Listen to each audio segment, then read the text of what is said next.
Good morning, viewers. And today we are here with a very, very special episode. It was so difficult to catch hold of very renowned neurosurgeon, Dr. Ashish Dhande sir, for this special episode. And sir, we welcome you to our little channel called as Medi Chit Chat. And before we begin, and we talk a lot about prosthetic enlargement, ये क्यों होता है और ये इसके बारे में बहुत कुछ बातें करेंगे, बट पहले हम चाहते हैं कि प्लीज़ इंट्रोड्यूस योरसेल्फ। मेरा नाम डॉक्टर आशीष धांडे है।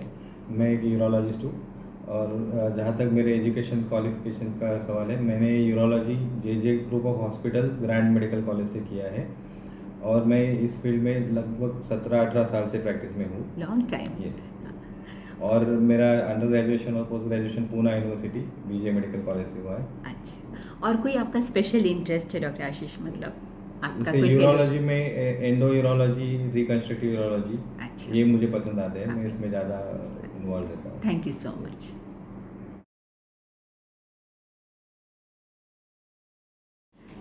तो मेरे दर्शकों को ये जानना था कि ये प्रोस्टेट एग्जैक्टली होता कहाँ पे है। मतलब हम लोग जो बात करने वाले हैं कि प्रोस्टेटिक एनलार्जमेंट की, तो ये शरीर में कहाँ होता है और ऐसे पेशेंट्स किस सिम्टम्स के साथ आपके पास आते हैं?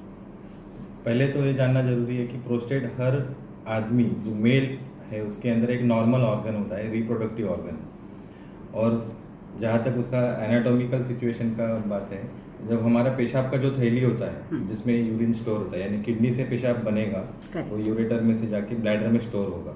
और bladder is like a tank. वहाँ से जो आउटफ्लो निकलेगा, उस आउटफ्लो का जो पाइप रहेगा, वो पाइप को सराउंड करने वाला प्रोस्टेट का एक ग्लैंड होता है। अच्छा। जैसे मैं हमेशा पेशेंट को समझाते समय बोलता हूँ कि आप एक ऑरेंज का एग्जांपल लीजिए। हाँ। ऑरेंज जैसे एक बाहर एक पील है, हाँ। बीच में ऑरेंज, और बीच में से जो रास्ता जाता है जहाँ पे बीज होते हैं, करेक्ट, वो आप प्रोस्टेट ऑरेंज को मान लीजिए। और बीच में से जाने वाला जो रास्ता है वो आपका पेशाब का रास्ता है। अच्छा। सो पेशाब का रास्ता जो ब्लैडर से बाहर निकलता है पेशाब की थैली से, वो सारी तरह ऑल अराउंड प्रोस्टेट से सराउंडेड रहता है। अच्छा। रास्ता उसके थ्रू जाता है।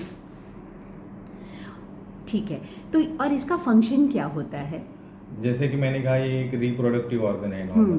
तो जैसे रिप्रोडक्शन के लिए स्पर्म चाहिए, तो सीमेन जो होता है, सीमेन में स्पर्म्स आएंगे टेस्टिकल से, बट स्पर्म तो अकेले नहीं आ सकते, तो उनके लिए एक सराउंडिंग मीडियम चाहिए।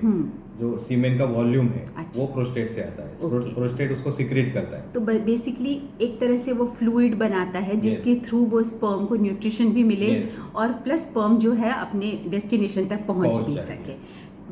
और हमने जो दूसरा क्वेश्चन पूछा था कि ये पेशेंट प्रेजेंट कैसे करते हैं, कि मतलब कोई पेशेंट को कैसे पता चलेगा या किसी पर्सन को कैसे पता चलेगा कि उसे अभी किसी यूरोसर्जन से मिलना चाहिए?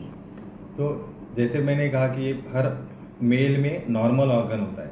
तो अभी आजकल पेशेंट का पैटर्न, दो तरह के पेशेंट आते हैं। एक तो जिनको कुछ सिम्टम्स है, और दूसरे जो रूटीन हेल्थ चेकअप में सोनोग्राफी किया और प्रोस्टेट बड़ा दिखा रहे हैं, वो लोग भी आ जाते हैं डर के। करेक्ट। तो मेरा सबसे पहले ये क्लैरिफिकेशन रहेगा कि जिनको सिम्टम्स नहीं है, हाँ, वो बिल्कुल भी नहीं डरे। अच्छा। Just because the sonography is showing enlarge prostate, तो आपको डरने की जरूरत नहीं है। Enlargement of the prostate starts after the age of 45 around. Okay. और हमें अगर फीमेल के साथ कंपेयर करो, जैसे फीमेल में मेनोपॉज होता है तो हार्मोनल इम्बैलेंस होता है, द सेम मेल्स में भी इम्बैलेंस होता है।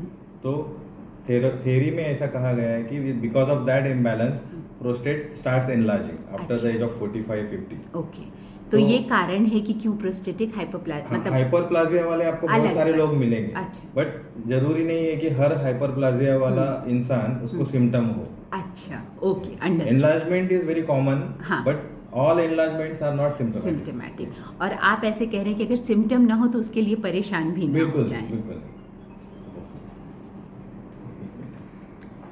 तो और जो दूसरे हैं, ये तो वो हो गए कि जो हेल्थ चेकअप में जिनको एनलार्जमेंट मिला बट उन्हें कोई सिम्टम नहीं था।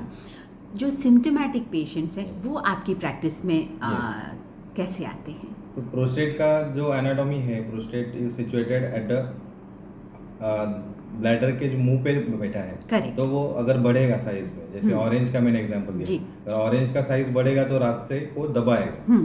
तो वो रास्ता दबने की वजह से जो सिम्टम्स आएंगे वो वो सिम्टम्स आएंगे, और दूसरे वो रास्ता दबने की वजह से ब्लैडर पे जो असर पड़ेगा वो ब्लैडर के सिम्टम्स। ऐसे दो तरह के सिम्टम्स होते हैं जो हमारी टर्मिनोलॉजी में ऑब्स्ट्रक्टिव सिम्टम्स और इरिटेटिव सिम्टम्स। तो ऑब्स्ट्रक्टिव में रहेगा पेशाब का धार कमजोर आना, रुक रुक के आना, जोर लगाना पेशाब के लिए, या फिर पेशाब पूरा खाली नहीं होना, ऐसा फीलिंग, मतलब बार बार ये ब्लैडर के सिम्टम। अच्छा, ओके। ये ऑब्स्ट्रक्शन में ये सारे आएंगे।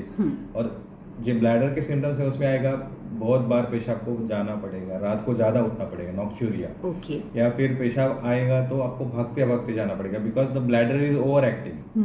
तो बार बार जाना, कोशिश करेगा कि जल्दी से उसका ऑब्स्ट्रक्शन हटा दे, और फिर भागना पड़ेगा। ओके। और ये बहुत सारे जो पेशेंट ओल्ड एज के होते हैं उनकी मोबिलिटी इतनी अच्छी नहीं रहती है, तो वो अर्जेंसी की वजह से ज्यादा परेशान होते हैं, ओके, बाथरूम तक पहुंच नहीं पाते या भाग नहीं पाते।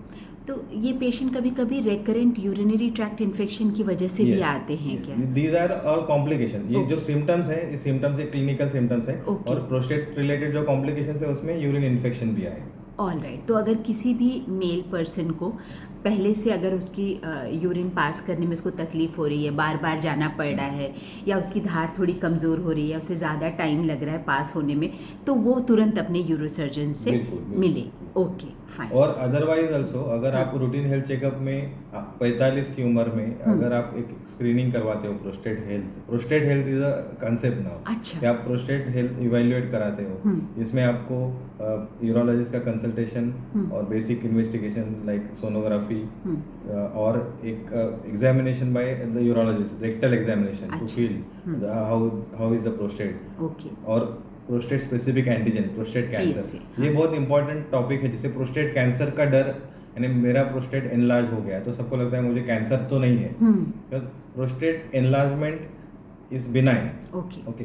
Prostate cancer is a independent enlargement of the prostate which is cancerous. Okay. यानी प्रोस्टेट एनलार्जमेंट हो गया, बिनाइन एनलार्जमेंट, उसकी वजह से आप कैंसर प्रोन नहीं होते हो। ओके। ओके।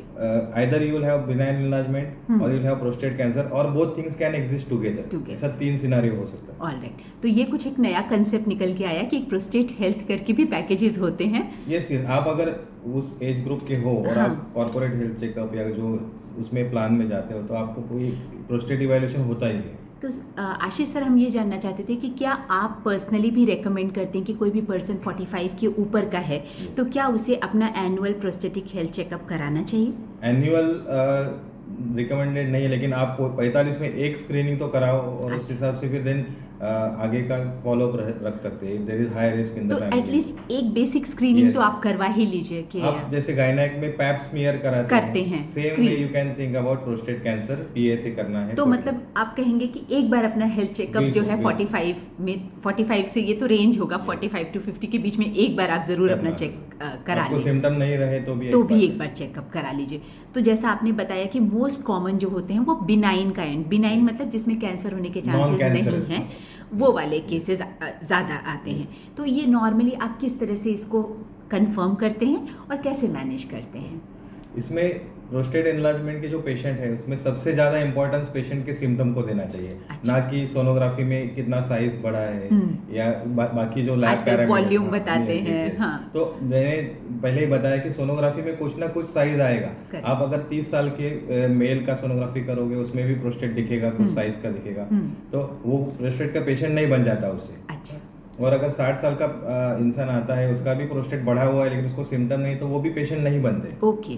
तो मतलब बहुत सारा आपका जो डायग्नोसिस और ट्रीटमेंट है वो सिम्टम बेस्ड रहेगा। और इसमें सबसे ज्यादा प्रोस्टेट के सिम्टम्स है उससे जो ओल्ड पीपल है, what is more affected is the quality of life which is most important in the old age. Right. तो अगर इसमें एक स्कोर सिस्टम है जो स्टैंडर्ड स्कोर सिस्टम है, इंटरनेशनल अमेरिकन यूरोलॉजी एसोसिएशन का स्कोरिंग है, जिसमें क्वेश्चनर बना हुआ है जो पेशेंट को दिया जाता है। और हमने जो सारे सिम्टम डिस्कस किए जैसे पुअर फ्लो, डिफिकल्टी, उस सारे सिम्टम्स डिस्क्राइब है, हर सिम्टम को स्कोर दिया गया है 0 to 5। अच्छा। और पेशेंट उसको आराम से पढ़े और उसका स्कोर पता है एट द एंड, तो 0 to 35 जो आएगा उसमें आप उसको फिर ग्रेडिंग कर सकते हैं, माइल्ड, मॉडरेट एंड सीवियर। अच्छा। और इसके ऊपर सिम्टम के ऊपर एक इम्पोर्टेंट है, ये how much is the quality of life affected because of all this symptoms, that is the most important symptom. Okay, वो पैरामीटर अगर पेशेंट बोलता है कि ये मेरा quality of life is very much affected because of this, मेरा day to day life is affected, मेरा काम करने का तरीका इज अफेक्टेड,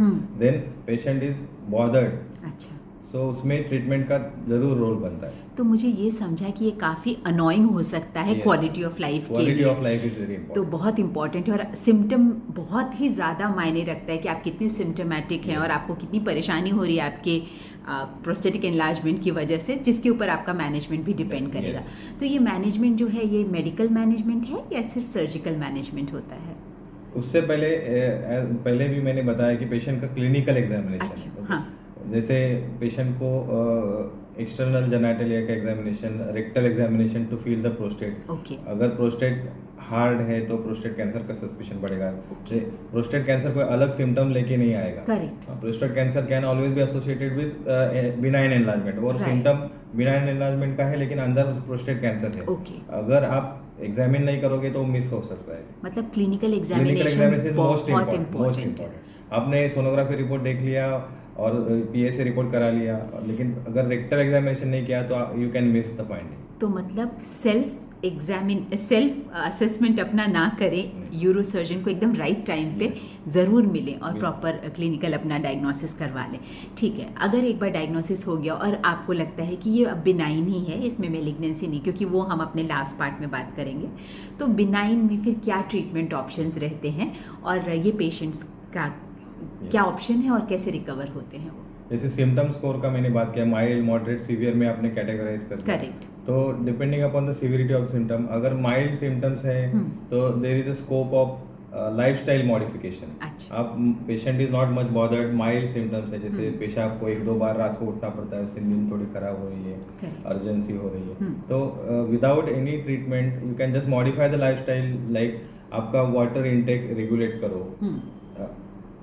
दिन में अगर ज़्यादा पानी पी रहे हैं तो अच्छा है, रात को पानी पीने से अगर आपकी नींद ज़्यादा खुल रही है और बार बार पेशाब जाना पड़ रहा है तो आप evening intake of all fluids should be restricted after 7 PM। तो मतलब ये सिर्फ लाइफस्टाइल मॉडिफिकेशन। एक और क्वेश्चन रह गया था डॉक्टर आशीष कि ये जो प्रोस्टेटिक एनलार्जमेंट होता है, ये या फिर मेलिग्नेंसी भी, या क्या किसी भी लाइफस्टाइल इसकी वजह से होता है या नहीं होता है? क्या कोई लाइफ स्टाइल फैक्टर्स इफेक्ट करते हैं क्या? ऐसे कोई कॉज इफेक्ट रिलेशन वाला फैक्टर नहीं है। स्मोकिंग या इस तरह का प्रोस्टेट कैंसर, ये टॉपिक हम लोग इसमें नहीं डालेंगे, बट बिनाइन एनलार्जमेंट जो है, लाइफस्टाइल की बात करें तो एज आई सेड कि हार्मोनल इम्बैलेंस। अगर आपकी फैट ज्यादा है तो ऑब्वियसली उसमें एस्ट्रोजन ज्यादा रहेगा, तो इम्बैलेंस हो, तो आपको डेफिनेटली एडवाइस ये रहेगा कि हेल्दी लाइफस्टाइल मेंटेन करो, do exercise and avoid being chubby. Chubby नहीं हो तो उससे फर्क डेफिनेटली पड़ेगा, बट एकदम ऐसा बहुत कॉज इफेक्ट रिलेशनशिप नहीं, डायरेक्ट तो रिलेशन नहीं है। ठीक है, हाँ, तो हम लोग वापस आते हैं अपने हाउ टू मैनेज। तो माइल्ड सिम्टम्स तो है, वो तो हमने कहा कि थोड़े लाइफस्टाइल से मॉडिफिकेशन से हो जाएगा। और बहुत अच्छे ड्रग अभी अवेलेबल है, अल्फा ब्लॉकर्स उनको जो बोलते हैं। अल्फा ब्लॉकर का काम है कि वो प्रोस्टेट का जो रास्ता बीच में से जा रहा है उसको खोल देता है, तो सिम्टम्स में बहुत सारे इंप्रूवमेंट हो जाते हैं। अच्छा, और अगर फिर आप कब डिसाइड करते हैं कि अब ये पेशेंट जो है वो मेडिकल मैनेजमेंट के बियॉन्ड चला गया है और इसे सर्जिकल ही मैनेजमेंट सही रहेगा? एक बात कहनी भूल गई कि अगर पेशेंट के सिम्टम्स हैं और हम ये हो गया ऑब्जेक्टिव असेसमेंट, और अगर हमें देखना है सॉरी सब्जेक्टिव असेसमेंट, और अभी हमें इवेल्युएट करना है कि ये बराबर है कि नहीं, तो हमें यूरोफ्लोमेट्री करके एक टेस्ट आता है। तो यूरोफ्लोमेट्री में यूरिन का फ्लो का ग्राफ आएगा, एक सेंसर बेस्ड कंटेनर आएगा, उसमें अगर पेशाब होती है तो ग्राफिकल फॉर्म में आ जाएगा कि कितना समय लग रहा है, पीक फ्लो कितना आ रहा है, उससे काफी अच्छा आइडिया आता है कि पेशेंट जो बोल रहा है वो उसके साथ मैच हो रहा है, severity of the problem also उसमें असेस होता है। तो मतलब क्लिनिकल असेसमेंट, पेशेंट का अपना पर्सनल असेसमेंट, प्लस ये जो यूरोफ्लोमेट्री और जो है, मुझे एक और भी जानना था कि क्या बायोप्सी का इसमें कुछ रोल होता है? अगर रेक्टल एग्जामिनेशन में हार्ड प्रोस्टेट है और आपका पीएसए भी बढ़ा हुआ है, मोर देन 10 है, जैसा पीएसए की रेंज होती है 0 to 4, अगर 10 से ज़्यादा है और रेक्टल एग्जामिनेशन में भी हार्ड प्रोस्टेट है तो डेफिनेटली वो डायग्नोसिस ही अलग दिशा में जाएगा, फिर उसमें बायोप्सी करना ही पड़ेगा। ठीक। अच्छा, तो और इसका फिर अब हम लोग आ गए सर्जिकल इस पे कि आपने सब चेक कर लिया और आपको बहुत स्ट्रांगली लगता है कि सर्जिकल पेशेंट है, तो ये सर्जरी किस तरह से की जाती है, कितना समय लगता है और रिकवरी कैसी है? सर्जिकल जो इंडिकेशन आपने पूछे थे, तो कुछ एब्सोल्यूट इंडिकेशन है जिसमें सर्जरी करना पड़ेगा, आपको चॉइस ही नहीं है। जैसे पेशेंट का यूरिन बंद हो गया, रिटेंशन हो गया। रिटेंशन का मतलब है कि आपने आज सुबह पेशाब किया था, रात हो गई लेकिन आपने पेशाब किया ही नहीं और फुल हो गया आपका पेट, ब्लैडर फुल हो गया, बेचैनी हो रही है और कैथेटर डालना पड़ा। तो कैथेटराइज पेशेंट को भी ये जो अल्फा ब्लॉकर की मेडिसिन है वो एक बार दे के 4-5 दिन बाद कैथेटर निकाल के देख सकते हैं और वो अगर रिलीव हो गए तो मेडिसिन दे सकते हैं। लेकिन अगर आपने कैथेटर निकाला मेडिसिन देने के बाद और फिर से रिटेंशन हो गया तो that is absolute indication for surgery. दूसरा एक इंपॉर्टेंट एब्सोल्यूट इंडिकेशन है कि बहुत निग्लेक्टेड केस है, जोर लगा के पेशाब कर रहे बहुत सालों से और उसका जो बैक प्रेशर आ रहा है वो किडनी पे जा रहा है, तो बैक प्रेशर की वजह से किडनीज फेल हो गई, क्रिएटिनिन वगैरह बढ़ गया। ऐसे पेशेंट में तो मेडिकल ट्रीटमेंट का रोल ही नहीं, उसमें सर्जरी करना ही पड़ेगा। Correct, because you are trying to protect the kidneys also. और तीसरा और चौथा इंडिकेशन रहेगा कि कोई पेशाब पूरी तरह से कर नहीं पा रहा है, ऐसा बहुत दिनों से चल रहा है, महीनों से, सालों से, और जो रेसिडुअल यूरिन रहता है तो रेसिड्यू की वजह से ब्लैडर में स्टोन्स बन गए। तो ऐसे पेशेंट का अगर आप सिर्फ स्टोन ट्रीट करोगे और प्रोस्टेट को नहीं करोगे तो उनको फिर से स्टोन बनेंगे। बेसिक कॉज इज प्रोस्टेट, तो आपको उसमें भी सर्जरी करना पड़ेगा। और बाकी 2 कॉजेस जो इंडिकेशंस है relative indication you can say, like recurrent urinary infection जो आपने पहले, recurrent urinary infection because of the prostate enlargement अगर हो रहा है पेशेंट को तो उसमें भी कर सकते हैं। या फिर एक और रिलेटिव इंडिकेशन है, जैसे आपने किसी को अल्फा ब्लॉकर मेडिसिन पे रखा but they are not happy with that, उनके सिम्टम्स रिलीव नहीं हो रहे, आपका यूरिन फ्लो टेस्ट भी उसमें पुअर फ्लो दिखा रहा है, पेशेंट इज नॉट हैप्पी, मतलब those patients who are not responding very well to the medical management, तो वो ऑटोमेटिकली से सर्जिकल के लिए चले जाता है। हाँ, now coming to the actual surgical procedures की क्या ऑप्शंस अवेलेबल हैं और आपकी प्रैक्टिस में आप कैसे मैनेज करते हैं ऐसे केसेस? तो सर्जरी का जो टेक्निक है डिसाइड करते समय रोल ऑफ प्रोस्टेट साइज आता है, जब सोनोग्राफी में कितने साइज का प्रोस्टेट है तो उस हिसाब से हम प्रोसीजर चूज कर सकते हैं। तो गोल्ड स्टैंडर्ड अभी तक है TURP, जो सबको अभी तक मालूम रहेगा कि endoscopic resection of the prostate. तो इसमें कोई ऊपर से कट पिट नहीं होता? नहीं, कट नहीं होता। हाँ, यूरेथ्रा के ट्रांस यूरेथ्रली उसको करते हैं ना। अच्छा, और इसके लिए पेशेंट को कब एडमिट होना पड़ता है और कितना समय लगता है इस प्रोसीजर को? ये प्रोसीजर्स जनरली, ये बीमारी जो है वो ओल्ड एज में होती है, एसोसिएटेड डायबिटीज होता है, हाइपरटेंशन, इस्चेमिक हार्ट डिसीज, तो हम लोग प्रिफर करते हैं कि इनका सारा इवैल्यूएशन एडमिशन से पहले हो जाए और वो फिट हो जाए ताकि उनका हॉस्पिटल स्टे कम हो जाए। तो ये फिट होने के बाद अगर हम लोग प्लान बेसिस पे उनको एडमिट करते हैं तो उनका total hospital stay can be maximum 3 days। अच्छा, तो मतलब बहुत बड़ा स्टे नहीं है। अच्छा, और ये प्रोसीजर के बाद इज इट पेनफुल प्रोसीजर, मतलब पोस्ट ऑप रिकवरी कैसा रहता है? बिल्कुल पेनफुल नहीं है। सर्जरी तो अंडर एनेस्थीसिया होता है, वो तो है, उसमें कोई पेन नहीं होता है। हाँ। उसके बाद भी हम किसी चीज को कट नहीं कर रहे, ओपन इंसिजन नहीं है, तो पेन बहुत ही नेग्लिजिबल रहेगा। अच्छा। कैथेटराइज पेशेंट रहेगा 2-3 दिन तो उसको कैथेटर रिलेटेड थोड़ा डिस्कम्फर्ट रहेगा, वो टॉलरेबल, लेकिन पेशेंट चल फिर सकता है कैथेटर के साथ, चल सकता है, मतलब बेड रिडन या ऐसा तो नहीं रहता है। और नॉर्मली आप 3rd डे के आसपास डिस्चार्ज कर। घर जाके ऐसे पेशेंट्स क्या एक्सपेक्ट करते हैं, मतलब आप क्या बताते हैं कि ये नॉर्मल एक्सपेक्टेशंस हैं इस सर्जरी के? जैसे प्रोस्टेट अंदर से कट किया गया है तो अंदर जख्म तो बना है, बाहर से कुछ नहीं किया लेकिन अंदर तो कट किया है, तो जैसे कोई भी जख्म भरने के लिए 6-7 दिन लगते हैं, प्रोस्टेट का जख्म भरने के लिए भी थोड़ा समय लगेगा। तो जब तक ये जख्म पूरी तरह से नहीं भरेगा थोड़ा सा बर्निंग हो सकता है, पेशाब करने के अंत में थोड़ा सा 1-2 ड्रॉप खून जा सकता है, ये माइल्ड सिम्टम्स। तो ये जो पेशेंट जाते हैं घर पे, ये कैथेटर पे ही जाते हैं या ये कैथेटर तीसरे दिन निकाल के कैथेटर जाता निकाल के घर भेजते हैं? अच्छा, तो कैथेटर मतलब निकाल के वी मेक श्योर कि वो अच्छे से पेशाब पास करते हैं, फिर उनको डिस्चार्ज, मतलब घर जाते जाते तक कैथेटर से फ्री हो जाते हैं। और फिर नॉर्मली पूरी तरह से पेशेंट एकदम रिकवर्ड कब तक हो जाता है इस प्रोसीजर के बाद? जब डिस्चार्ज हो जाएंगे तो we consider it as recovered. Okay, ये जो माइल्ड सिम्टम्स हैं, बर्निंग वगैरह, उसके साथ आप बिल्कुल अपने डे टू डे काम कर सकते हैं, बिल्कुल ऑफिस भी जा सकते हैं। Within a week you should be एकदम back to your regular work. Definitely, that's very nice. अच्छा, इसके TURP यही अभी गोल्ड स्टैंडर्ड है, इसके अलावा कोई और सर्जिकल ऑप्शन है क्या? TURP जो है वो गोल्ड स्टैंडर्ड बिकॉज ये बरसों से इट इज टाइम टेस्टेड, बहुत सारे स्टडीज है उसमें रिजल्ट्स आए हैं, तो अभी up to 80 gram comfortably TURP हो जाता है। अगर उससे बड़ा प्रोस्टेट है या पेशेंट को जैसे कोमॉर्बिडिटीज है, हार्ट वीक है, या फिर ब्लड थिनर्स चालू है जैसे इकोस्प्रिन प्रोपिटाइल जो बंद नहीं कर सकते हैं, तो ऐसे पेशेंट में there is a role of laser and surgery of the prostate, जो बिल्कुल ही ब्लडलेस होती है और उसमें आपका हॉस्पिटल स्टे और भी कम हो सकता है एक दिन से। तो ये थोड़ा ज्यादा एडवांस वैरायटी है for some high risk patients जो आप चूज करते हैं। अगर लेजर अवेलेबल है तो एनी मॉडरेटली एनलार्ज प्रोस्टेट और बहुत बड़ा प्रोस्टेट, उसके लिए laser should be preferred because उसका जो ब्लड लॉस वगैरह सब कम होता है, तो रिकवरी भी फास्टर हो जाती है। और अभी भी कुछ ओपन प्रोस्टेट के केसेस आप लोग करते हैं या ये एकदम आउटडेटेड हो गया है?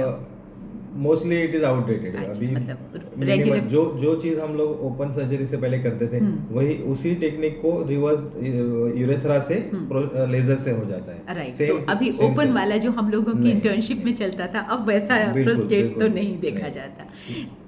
हमने ये आई थिंक और कुछ आप अपनी तरफ से इस टॉपिक के बारे में कुछ ऐड करना चाहेंगे डॉक्टर आशीष? जो आपने इंटर्नशिप में देखा था प्रोस्टेट का ओपन सर्जरी, वो अभी आजकल रोबोटिकली या फिर लैप्रोस्कोपिकली हो जाता है, उसमें भी मॉर्बिडिटी कम हो गई and it is done more precisely because of the vision.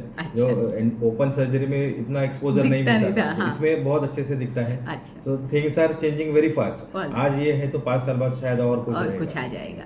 तो आई थिंक हमने ये पूरा जो बिनाइन प्रोस्टेटिक एनलार्जमेंट है ये काफ़ी हद तक हमने कवर कर लिया।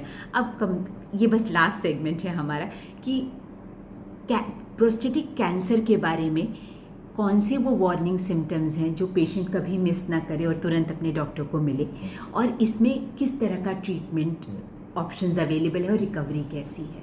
प्रोस्टेट कैंसर एज सच उसका अलग से सिम्टम करके प्रेजेंट नहीं करेगा। Okay, it will be associated with benign enlargement का सिम्टम्स जो हमने सारे डिस्कस किए। ओके, तो it is the duty of the doctor to rule out prostate cancer in each and every patient who comes with these symptoms. अच्छा, got it. और जो बहुत सारे एडवांस प्रोस्टेट कैंसर वाले प्रेजेंट करेंगे उनमें मेटास्टेसिस के सिम्टम्स रहेंगे, बोन पेन हो रहा है, वीकनेस है, बट दैट इज एडवांस। जो इनिशियल जो हर कोई प्रोस्टेट का पेशेंट आएगा उसमें prostate cancer has to be ruled out. Okay, और किस तरह का ट्रीटमेंट ऑप्शन अवेलेबल रहता है? अगर कोई पेशेंट मेटास्टेटिक है तो वो तो अलग बात है, बट अगर आप early prostate cancer is a separate topic, but so it is very vast topic. Okay, नहीं एक जनरल पब्लिक के लिए, हाँ एक जनरल मतलब ये तो एक ओवरव्यू हम दे रहे हैं, हम इस वीडियो में we are not telling everything about it, but एक जनरल की सर्जिकल ट्रीटमेंट है या किस तरह का मैनेजमेंट? प्रोस्टेट कैंसर का जो गाइडलाइंस या प्रोटोकॉल डिसाइड करते समय बहुत सारे फैक्टर्स देखे जाते हैं, जैसे पेशेंट का age, how fit is the patient, how much is survival because of his overall status, वो सब चीजें देखी जाती है, परफॉर्मेंस स्कोर वगैरह। और पेशेंट ऑफ कोर्स स्टेज कौन सा है प्रोस्टेट कैंसर, लोकलाइज्ड है, बहुत अर्ली है, एकदम अर्ली है और पेशेंट यंग है, और तो फिर उसमें एग्रेसिव ट्रीटमेंट करना पड़ेगा बिकॉज उसका survival is good, overall survival is good. और उसमें फिर आपको प्रोस्टेट का जो हिस्टोपैथोलॉजी है कैंसर का, उसमें ग्लीसन ग्रेडिंग होता है, वो ग्रेड भी काफी टेक्निकल हो जाता है, बहुत सारी चीजें डिसाइड करती है पेशेंट का outcome. But young patient localized prostate cancer aggressive treatment in the form of radical prostatectomy. Okay, so मतलब सर्जिकल ऑप्शंस अवेलेबल हैं, तो अगर इसीलिए ये PSA जो है ना, PSA से स्क्रीनिंग होके PSA जब से आया है बहुत सारे कैंसर डिटेक्शन बड़े हो गए। तो हमने बहुत कुछ डिस्कस किया। जाते जाते अगर आप हमारे व्यूअर्स को कुछ भी अपनी तरफ से इसके बारे में या इसके अवेयरनेस के बारे में कुछ भी आप अपनी तरफ से ऐड करना चाहते हो तो?